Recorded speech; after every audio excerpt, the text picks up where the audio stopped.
Hi everybody, very welcome to Mentour and yet another video podcast. As always, I hope you're doing absolutely fantastic out there. Today I have Stein from Scandinavian Aviation Academy here, and he's going to help us to answer one of the most commonly asked questions that I get regarding flight training on the channel, and that is, how can I convert my license from an Asian license or an FAA license onto a European license and come and fly in Europe? So stay tuned. I hope you're going to like this one.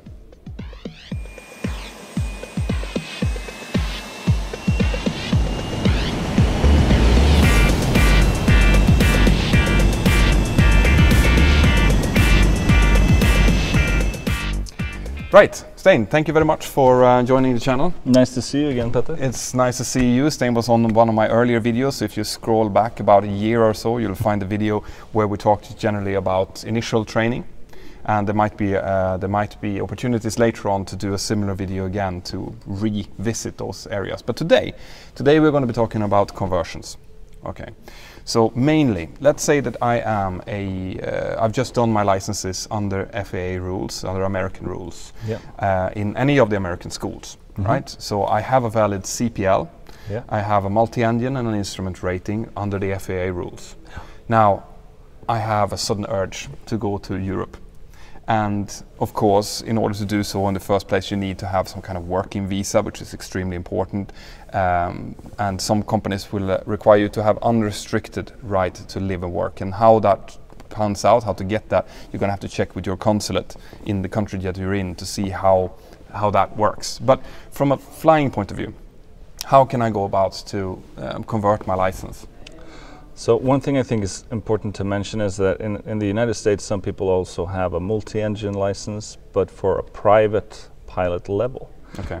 So you can only convert the licenses to the same rights that you have in the country that you're coming from. So if you want to convert to a commercial license in Europe, you also have to have a commercial license from the United States. That's one thing that we need to get clear. But if you have a valid commercial license with a multi-engine rating and an instrument rating, and mind you, all of these licenses need to be valid. You need to be able to exercise those privileges in the countries you're coming from. You need to be current. Exactly, you need to be current. Yeah. And you know, so you might have to, if you're not current and you plan on coming to Europe, I would suggest that you do everything you can in the country that you're coming from to become current first. Okay. So if, for example, do a biannual flight review or an instrument proficiency check as they do under FAA rules, and make sure that you're ready to go. Okay, so step one, make sure that you're current on your current licenses and make sure that the licenses you have are the ones that you want to convert onto the EASA license. Exactly. And then comes the difficult part, because you have to write 14 ATPL exams. Okay. And to do that, you have to go to school at an approved ATO. So you have to go through the entire ATPL course. It takes around 9 months to finish. Usually it's segmented up into 3 different phases, so you'll read 5 subjects, and 4 subjects, or any variation thereof. So even if you've done your CPL theoretical examinations under the FAA rules, for example, you still have to redo those exams, and not only that, you need to have gone to an approved training organization to do the schooling. It's not like you can just go and write the exams. That's true. I mean, there are exceptions to this rule. The reason why it's like this is because obviously we have different regulation in Europe compared to the United States. Not big differences, but there are differences. You know, metrology and the laws of physics are the same in any part of the world, more or less. But hopefully, yeah, exactly. But you need to go through everything nonetheless. However, if you have an ATP, or an airline transport pilot license from the United States, meaning that you know, most captains have that. If you have more than 1,500 hours, you can do a check ride, as they call it, and get your ATP, and you have a valid type rating, then you can come to Europe and just simply do the skill test. All right, so it's actually, so if you have your ATP and a type rating, can it be any type rating? Yep.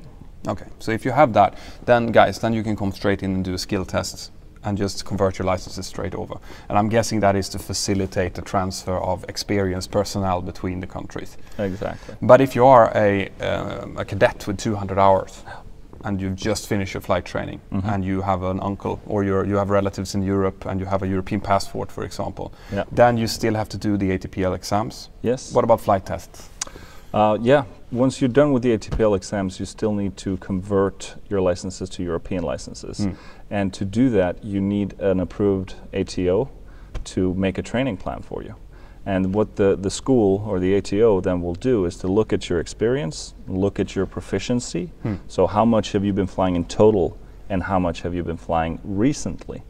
And then they will put together what they feel is a good training plan for you to be able to transition into European airspace and get your licenses and do a skill test. So that means that it's not the same for everyone. Basically, you know, because people are obviously asking how much will this cost me, but that's going to be depending on your experience and how much you've been flying and what kind of flying you've been doing. Yeah, exactly. I mean, I can take myself as an example. When I came back from the United States, I had FAA licenses. I had been working as an instructor for a lot. I've flown a lot in the recent years before I moved back home. And the training required for me to convert to EASA was close to none. It was a couple of flights and then the skill test. Okay. And then obviously I'd already done the ATPL theoretical exams that EASA requires. Do you have any, just a ballpark figure, let's say that you're coming, like the ones that I explained, the ones that are fresh out of school with all of their licenses, they're coming over here, they need to do the ATPL exams, and then they need to do a little bit of a course and flying. Do you have a ballpark figure of how much that might cost? Well, the ATPL exam and the course, so all the theoretical education, we have a semi-distance course, comes up to 39,000 Swedish kroners. So that's important. It sounds like a lot if you're thinking in dollars, but it's, I don't know what the rate is right now. It's like $4,000 or $5,000. Like, yeah, around there. When it comes to the training portion, I would say around 3 or 4 times that if you come straight out of school with 200 hours. If you're fresh, it could be a little bit less if you just graduated. So then we're talking 15 to 20,000 plus 5 for the theoretical. Yeah. So up to $25,000 to do the conversion. Yeah. All right. Guys, there's a ballpark figure. That is what it could cost. I'm guessing that this is probably going to be slightly different depending on which training organization that you contact. And can you contact any training organizations in Europe to do this, or how does it work? That's a very good question. I mean, since we have bases both in the United States and in Europe, we are used to doing this. So we've gained a lot of expertise on how to create these training plans and go about it. I would imagine that there are other schools out there that can also do the conversion, but I'm not sure if everybody will provide that service. Okay, good. Yeah. Good, guys, I hope that answers your questions about conversions. And this is, I mean, we were talking about FAA towards EASA. Is there any differences if you're, for example, in India or any of the Asian countries when they're... I mean, I would say if you're from China, the rules and regulations are very similar to the FAA rules, both when it comes to training and regulations in general. So I would say that they are probably very similar. India, I'm not 100% sure. Okay. So there could be slight differences there, but the principle is more or less the same. The principle is the same. Yeah. The more experience you have, the easier it's going to be, the less it's going to cost. Yeah. Perfect. Yeah. Guys, that's for you. I hope you've enjoyed it and hope that answers your questions again regarding license conversions. As always, make sure you subscribe to the channel and you get the Mentour Aviation app.